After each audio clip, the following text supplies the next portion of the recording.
ఏం చెప్పారు మొదట్లో ఇంటిగ్రేటెడ్ స్కూల్ స్టార్ట్ చేస్తున్నప్పుడు 85 కోట్ల రూపాయలతో ఇంటిగ్రేటెడ్ స్కూల్ స్టార్ట్ చేస్తున్నామని మొదలుపెట్టారు. దాని తర్వాత గౌరవ ఉప ముఖ్యమంత్రి గారు ఎక్కడో ఒక దగ్గర దాదాపుగా 100 కోట్లు 80 నుండి 100 కోట్ల వరకు ఒక ఇంటిగ్రేటెడ్ స్కూల్ పెడతాం మేమని చెప్పడం జరిగింది.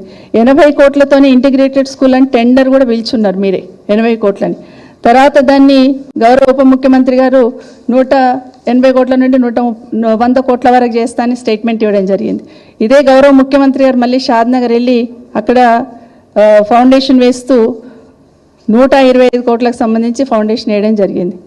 కానీ నిన్న చూస్తూ ఉంటే 200 కోట్లకి ఒక ఇంటిగ్రేటెడ్ స్కూల్ అనేది అనౌన్స్ చేయడం జరిగింది. అంటే మీ విధానం ఏదిందో అది స్పష్టం చేయమంటున్నాం. 85 కోట్లలో యంగ్ ఇండియా ఇంటర్నేషనల్ స్కూల్ పెడతారా, 125 కోట్లలో పెడతారా, 200 కోట్లలో పెడతారా? ఎందుకు పెంచుకుంటూ పోయినారు? అసలు వచ్చిన మార్పు ఏంది? మీరు తీసుకొచ్చిన 85 కోట్లను అనౌన్స్ చేసిన రోజు నుండి ఇప్పటి వరకు తట్టడి మట్టే లేదు. కానీ అంచనాలు పెంచుకుంటూ పోయారు. అక్కడే మతలపోయింది అని అడుగుతున్నాం. నిజంగానే మీరు చెప్పదలుచుకుంటే ఇమీడియట్గా ప్రతి స్కూల్కి ఇంత అవుతుందని క్లారిటీగా చెప్పాలి. మీకే క్లారిటీ లేకుండా ఒక్కొక్కరు ఒక్కొక్క దగ్గర మాట్లాడుతూ ప్రతి నియోజకవర్గానికి ఇస్తామన్నారు, అది లేదు. నిన్న చూస్తే 20 స్కూల్స్కి ఇచ్చున్నారు.